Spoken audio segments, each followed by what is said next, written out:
শান্ত Britain আবার উত্তাল, বাড়ছে ইমিগ্রেন্ট বিরোধী আন্দোলন, ইসলামোফোবিয়া, অতি ডানপন্থীদের উত্থান বাড়ছে।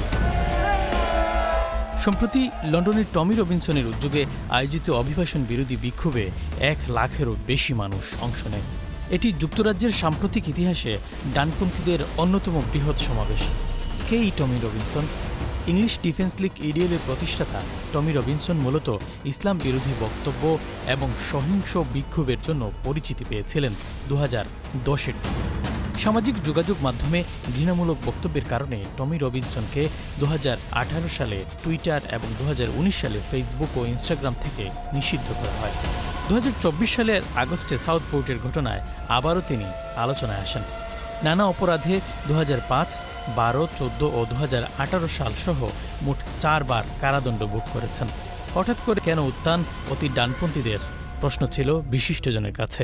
বড় দলগুলো মূলধারার তারা আসলে ব্রিটেনের সাধারণ মানুষের যে আশা আকাঙ্ক্ষা, অর্থনৈতিক যে সমৃদ্ধি বা অর্থনৈতিক সংকট থেকে বেরিয়ে আসার জন্য যে প্রোগ্রামগুলো দরকার, এমপ্লয়মেন্ট থেকে শুরু করে আপনার ওয়েলফেয়ার সিস্টেমের যে আকাঙ্ক্ষাগুলো রয়েছে মানুষের মধ্যে, এমনকি সার্ভিস সেক্টরগুলো, সেগুলো তো অনেক ক্ষেত্রে কলাপস করছে।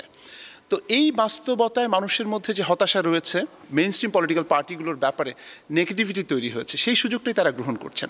এবং এটির সঙ্গে সারা পৃথিবীতে আপনি দেখবেন যে ফার রাইট বা ডানপন্থী উগ্রপন্থার যে একটা বিস্তার ঘটেছে, সেটির সঙ্গে অ্যালাইন্ড, এবং এটার একটা পলিটিক্যাল ইমপ্লিকেশন রয়েছে।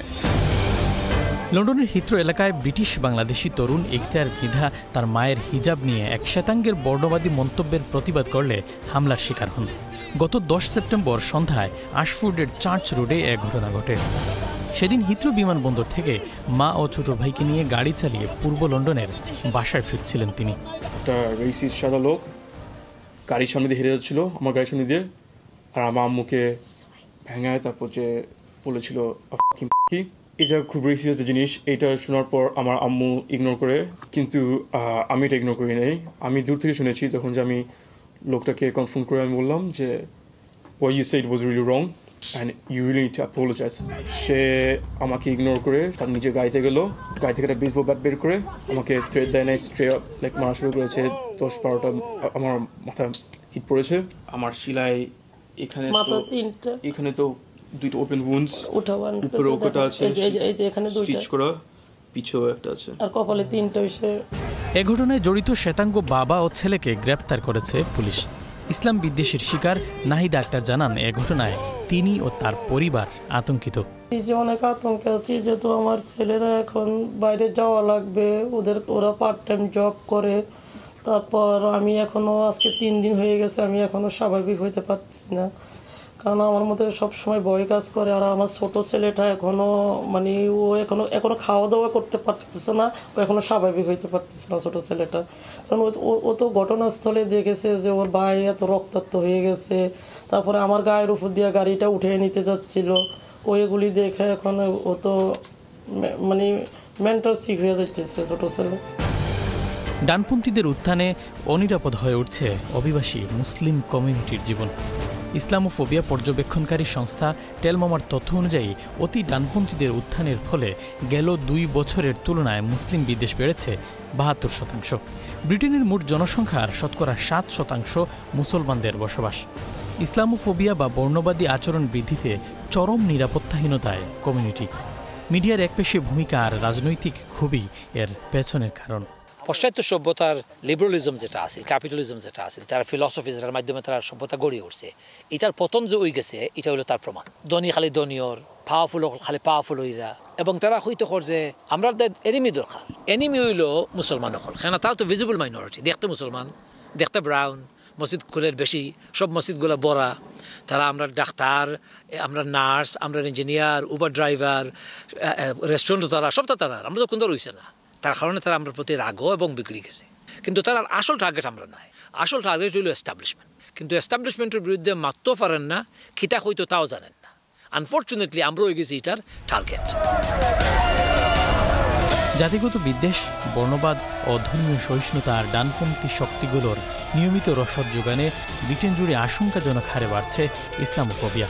হুমকির মুখে ব্রিটেনের প্রায় 4 মিলিয়ন মুসলিম।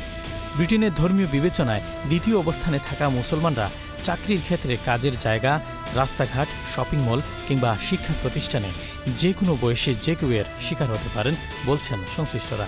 এ থেকে উত্তরণে আরও উদার হওয়ার পরামর্শ বিশিষ্টজনের। ইম্পর্টেন্ট কাজ হইল ইন্টিগ্রেট করা। ওটা হওয়া এক প্রথম কথা হইল যে এই দেশ আমার, মানিয়ে নেওয়া এবং কার্যকলাপের মাধ্যমে দেখান এটা আমার দেশ। ব্রিটিশ মানুষ আমার মানুষ হিসেবে মানিয়ে নেওয়া। তুই খাইতাম না খালি বাঙালি আর পাকিস্তানি, আমার মানুষ ব্রিটিশ মানুষ, সাদা আমার মানুষ, তারাও আমার মানুষ। আর 3 নম্বর হইল এই দেশের উন্নতি, এই দেশের অগ্রগতির দিয়ে আমি সর্বাত্মক চেষ্টা করতাম। এই 3টা কাজ যদি আমরা মৌখিকভাবে এবং বাহ্যিকভাবে করে দেখাইতাম পারি, তাহলে এই দেশের মানুষ আমরা প্রতি বিঘ্নিত নয়, আমরা অ্যাকসেপ্ট করবো, আমরা মনে করবো তার ফ্রেন্ড। সম্প্রতি নাইজেল ফারাজের অভিবাসন বিরোধী বক্তব্যে অভিবাসী কমিউনিটিতে উদ্বেগ তৈরি হয়েছে। ঘোষণা করেছেন যুক্তরাজ্যে বিদেশিদের জন্য রাষ্ট্রীয় ভাতা বন্ধ এবং নাগরিকত্ব প্রক্রিয়া কঠিন করবেন যদি তিনি ক্ষমতায় যান। We will abolish indefinite leave to remain as a category in this country. যারা বৈধভাবে এদেশে সেটেলমেন্ট রুটে এসেছেন বা আসতে চান, তাদের পথকে রুদ্ধ করে দেওয়াটা এটা একটা গণতান্ত্রিক দেশে, বা আমি বলবো যে এক কথায় যখন সারা পৃথিবীর ইন্টিগ্রেশনের দিকে ঝুঁকছে, সেটা এক ধরনের ডিসইন্টিগ্রেট করে। এবং আমি মনে করি যে এটা প্রকৃত অর্থেই মানুষের মধ্যে বিভাজন তৈরি করবে।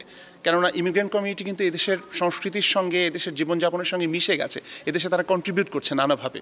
তো তাদের মধ্যে যদি এই সেন্স তৈরি হয় যে একটা রাজনৈতিক দল তারা যদি ক্ষমতায় চলে আসে, এক ধরনের কিন্তু ফিয়ার তৈরি হয়। আপনি দেখবেন যে বাঙালি কমিউনিটির ভেতরে কিন্তু সেই ভয়টা বা ভীতিটা তৈরি হয়েছে। যদিও ধর্ম বর্ণ নির্বিশেষে এই দেশ সবার উগ্র ডানপন্থী বিক্ষোভকারীদের কাছে আত্মসমর্পণ করবে না যুক্তরাজ্য বলে সাফ জানিয়েছেন দেশটির প্রধানমন্ত্রী।